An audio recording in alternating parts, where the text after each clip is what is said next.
Saudara, money politik atau politik uang kerap terjadi di setiap momen pesta demokrasi. Rahmat Fajar berpihak batasan dengan politik uang. Saudara, Badan Pengawas Pemilihan Umum menemukan sejumlah pelanggaran dalam pelaksanaan Pilkada serentak.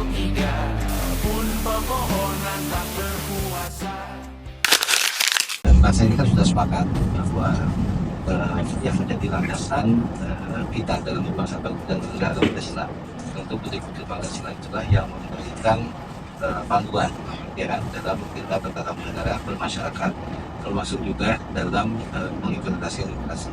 Nah, kita memang dari lahir sudah memilih sebagai negara yang demokratis ya, demokrasi, jadi negara yang pemimpinnya itu dipilih oleh rakyat langsung. Itu. Nah, memang setelah 98 kalian hadir kan? Ada reformasi gitu ya, ada euforia bagaimana demokratisasi ini berkembang dengan beragam orientasi yang lebih bebas, gitu kan, lebih bebas. Nah, apakah ini sesuai dengan kaidah-kaidah yang ada di Pancasila atau enggak?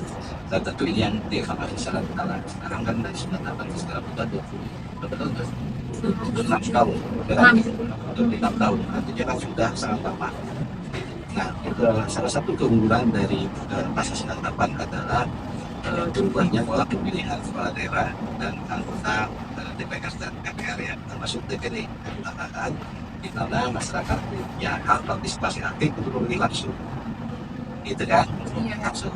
Nah, dengan pemilih langsung tentu tidak berarti ini bertentangan dengan ayat keempat sila keempat Pancasila, ya kan? Ya, karena tetap unsur keterwakilannya yang direpresentasikan oleh satu kolektif suara yang dibutuhkan ini ya, itu sebagai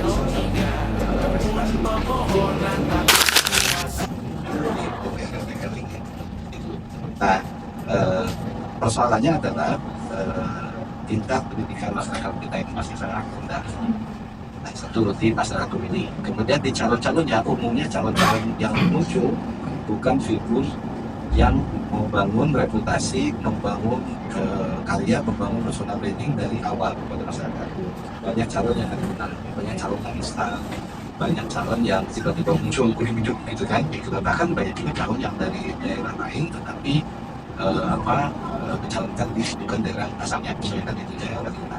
Nah, dalam situasi dan kondisi seperti ini, yang terjadi adalah bagaimana mereka bisa dengan cepat ke masyarakat. Makanya banyak masalah misalnya lembaga kampanye, kemudian menggunakan sosmed dan lain-lain. Tapi ini dalam instansi usaha kampanye aja. Ini kan problem dasar kita di sebenarnya, gitu kan. Nah, ternyata untuk mempengaruhi atau mengenalkan dengan cara itu tidak bisa instan. Nah, dalam beberapa hal ada yang nakal-nakal, menggunakan pendekatan dan berbagai uang, gitu ya. Ini yang sebenarnya menodai demokrasi yang penting. Ada beberapa juga yang pakai uang, yang mereka biasanya figur tokoh-tokoh agama, misalnya yang memang sudah dikenal di situ. Itu kan, kalau sudah dikenal, otomatis dia ada karyanya, ada apa pasti masa pemilih dalamnya. Itu. Nah, yang perlu kita edukasi adalah masyarakatnya diedukasi memilih orang bukan karena seseorang memberikan sesuatu, tetapi harus melihat kapasitas dan kira-kira orang ini bisa memberikan manfaat dan kontribusi untuk masyarakat selama 5 tahun ke depan.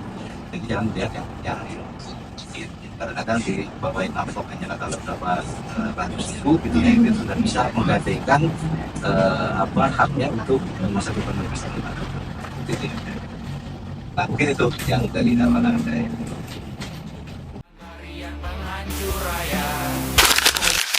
Ada biaya politik, ada memang politik uang. Nah, kalau biaya politik itu adalah ongkos seseorang ketika mencalonkan katakanlah anggota DPRD, DPR RI ya, atau bupati. Jadi ada biaya yang dikeluarkan, mulai membuat konstituen, bikin kaos, dan itu biaya. Nah, kalau politik uang adalah membeli suara, gitu kan. Nah, tentu ketika politik uang itu terjadi, ini yang sebenarnya sangat membahayakan. Karena apa? Yang dipilih oleh masyarakat bukan lagi kredibilitas calon dan kapasitas atau kompetensi calon itu sendiri, tapi lebih pada karena dia menerima sesuatu hari itu. Nah, makanya banyak kejadian di Indonesia ini setelah terpilih kita nggak pernah dengar juga karyanya, dan masyarakat juga nggak merasakan apa manfaatnya. Itu sering terjadi gitu. Nanti mereka baru turun lagi ke masyarakat menjual pemilihan berikutnya. Nah, jadi harus semakin kritis. Jadi ini sangat menodai, karena yang kita ingin itu adalah masyarakat memilih dan orang yang dipilih bisa saling memberikan manfaat. Artinya ketika orang itu sudah dipilih, dia sudah berkontribusi pada masyarakat, harus dia berperan untuk membangun dan berperan untuk kesejahteraan. Nah, masyarakat yang memilih juga dia ikut berpartisipasi dalam mengimplementasikan program-program yang bersangkutan. Jadi yang memilih pun jangan menunggu 4 tahun, gitu kan? Tapi selama 5 tahun ini harus melakukan banyak hal. Jadi bukan menunggu 5 tahun pemilihan berikutnya, gitu. Nah, jadi kuncinya memang adalah bagaimana terjadi interaksi antara yang dipilih dan yang memilih dalam konteks bagaimana mewujudkan pembangunan masyarakat itu sendiri.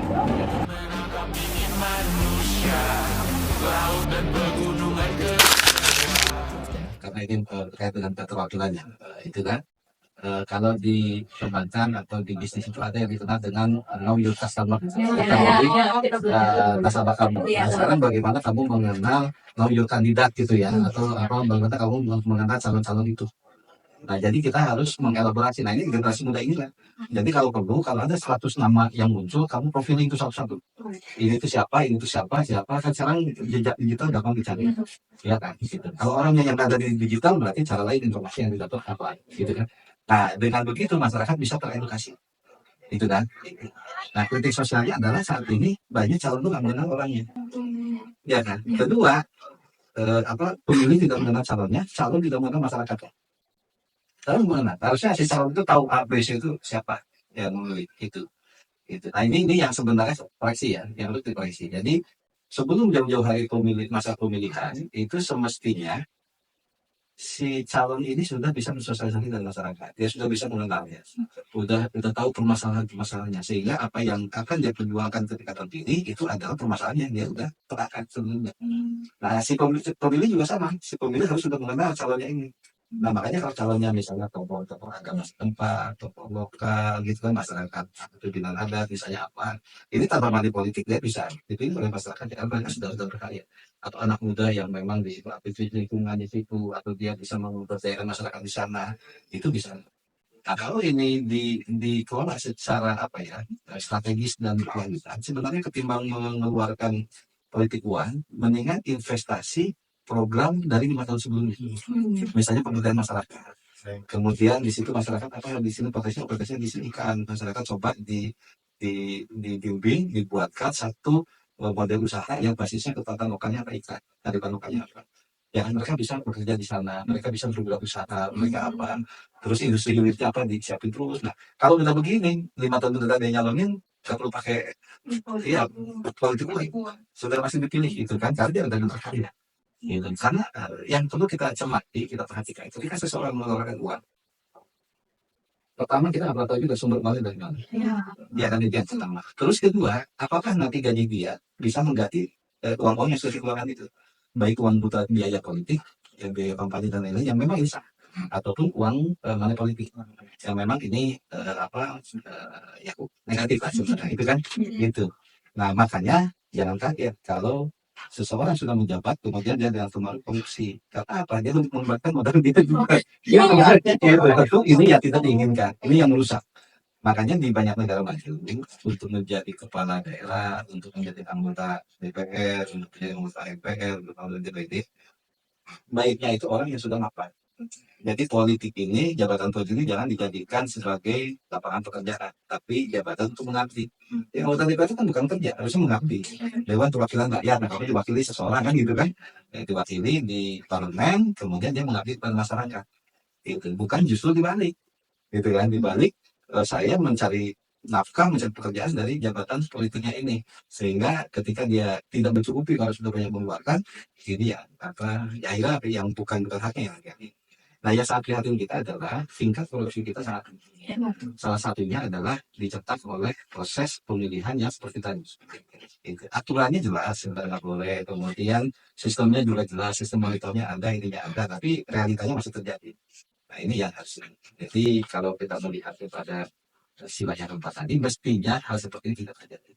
Bahkan sekarang karena ternyata pemilihan secara langsung eksesnya banyak seperti tadi. Banyak yang mengusulkan udah kembali lagi aja ke masa lampau, di mana ya kan pemilihannya misalnya tidak langsung dan lain-lain. Itu kan itu yang banyak itu. Nah itu bukan karena ingin merusak demokrasi, tapi itu karena kecewa terhadap sistem implementasi demokrasi, implementasinya yang ada, yang ternyata tidak sesuai dengan harapan, tidak sesuai dengan konsep. Kan asumsinya gini, kalau dulu misalnya bupati gubernur dipilih oleh DPRD setempat, ya kan? Itu kan perwakilannya, itu kan menghasilkan orang pejabat seperti ini. Nah, logikanya kalau dipilih oleh langsung, kualitas pejabat yang terpilih lebih bagus lagi. Asumsinya begitu. Ternyata yang terjadi kan nggak seperti itu.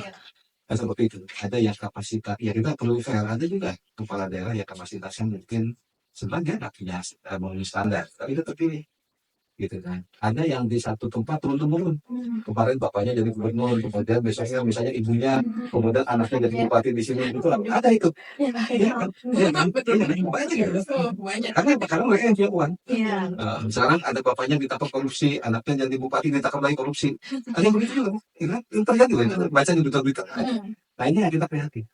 Itu. Tapi banyak juga ketika dia ditangkap ini dibela oleh masyarakat pendukungnya. Karena apa? Dia dianggap sangat baik. Ya, tapi kalau baca dari uang korupsi kan ngapain juga? Kan itu ya ini kan. Nah ini kenapa itu tadi? Ya itu karena tadi salah satu tingkat pendidikan atau pemahaman masyarakat atau kesadaran dalam berdemokrasi masyarakat masih rendah. Jadi masih dia baru menggunakan hak pilihnya, tetapi dia belum menggunakan secara substansi. Kenapa dia harus memilih? Gitu kan? Bagi orang itu enggak.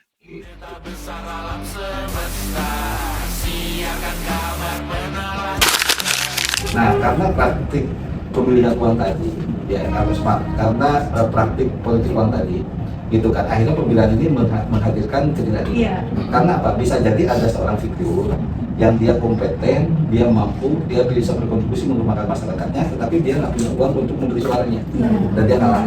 Itu banyak terjadi. Ya, ada juga calon yang sebenarnya dia ingin didukung masyarakat, ya kan, bisa calon kepala daerah, tapi dia nggak punya uang juga untuk melakukan politik uang, yang maaf membayar partai, membayar ini, dia nggak bisa jalan juga banyak.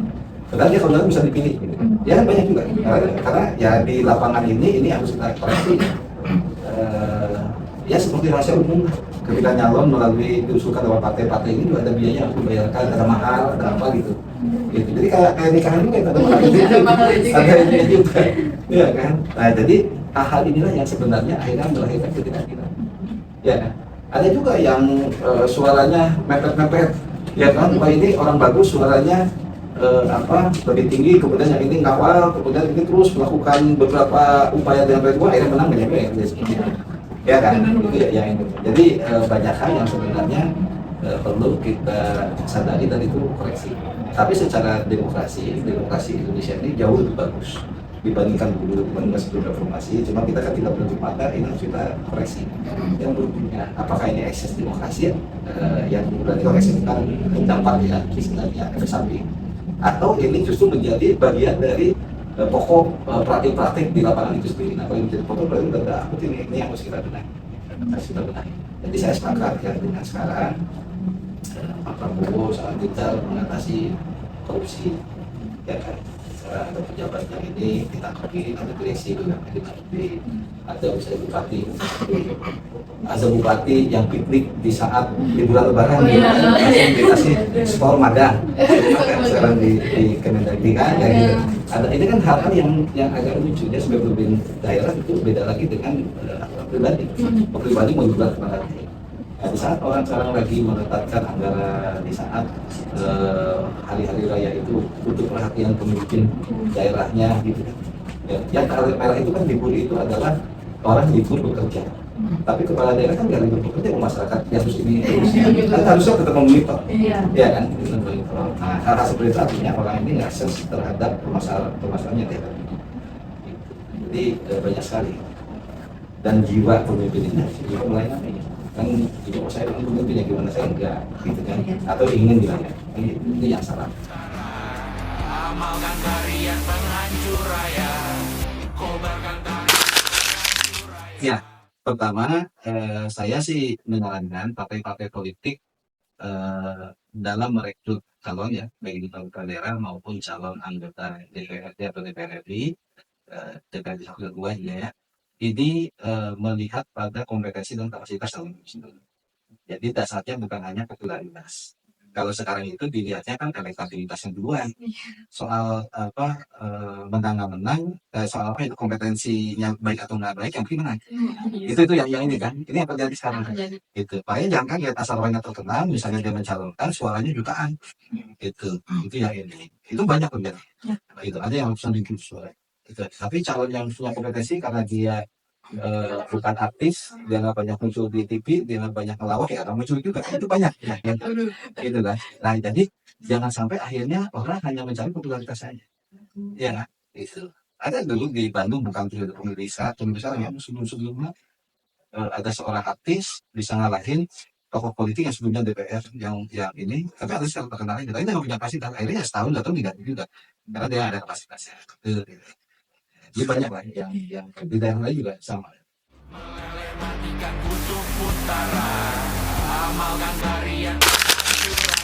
Jadi pengawas pemilu atau Bawaslu ini secara fungsi mereka melakukan pengawasan.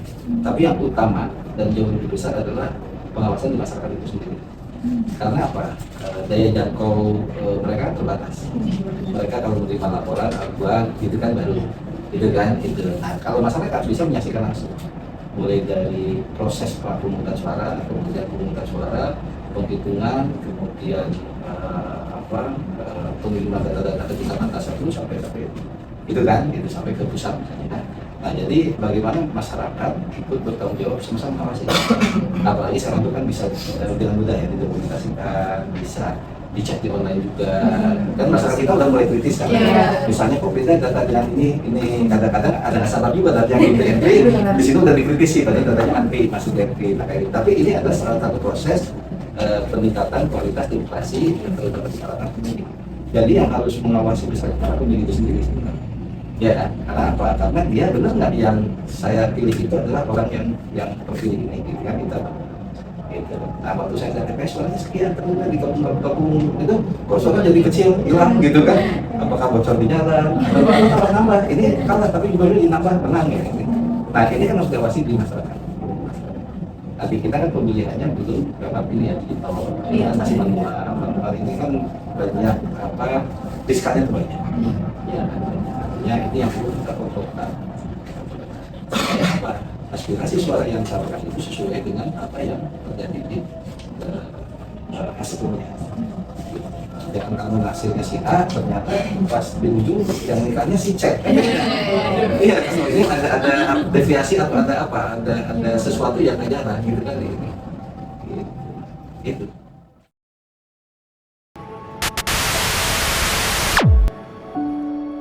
Wawancara ini menunjukkan bahwa sila keempat Pancasila masih menjadi fondasi penting dalam demokrasi Indonesia, tetapi implementasinya masih menghadapi berbagai tantangan serius.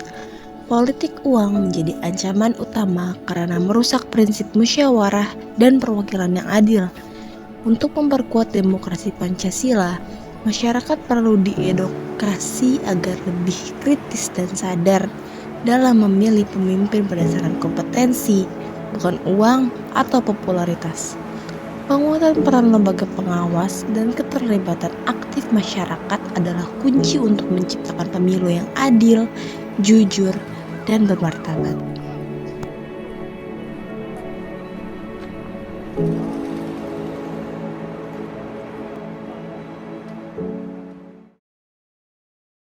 Kita semua tahu, pemimpin-pemimpin di Indonesia dipilih langsung oleh seluruh rakyatnya, termasuk kamu. Tapi ada cara-cara yang tidak diperbolehkan dalam mengambil hati calon pemilih. Salah satunya, politik uang. Memang, yang di depan mata terlihat menggiurkan meski sedikit. Namun ingat, itu semua hanya jebakan untuk niat licik yang berbahaya. Bayangkan, sesuatu yang besar dimulai dari praktik yang buruk, kemudian menimbulkan dampak yang sangat berbahaya untuk masa depan Indonesia.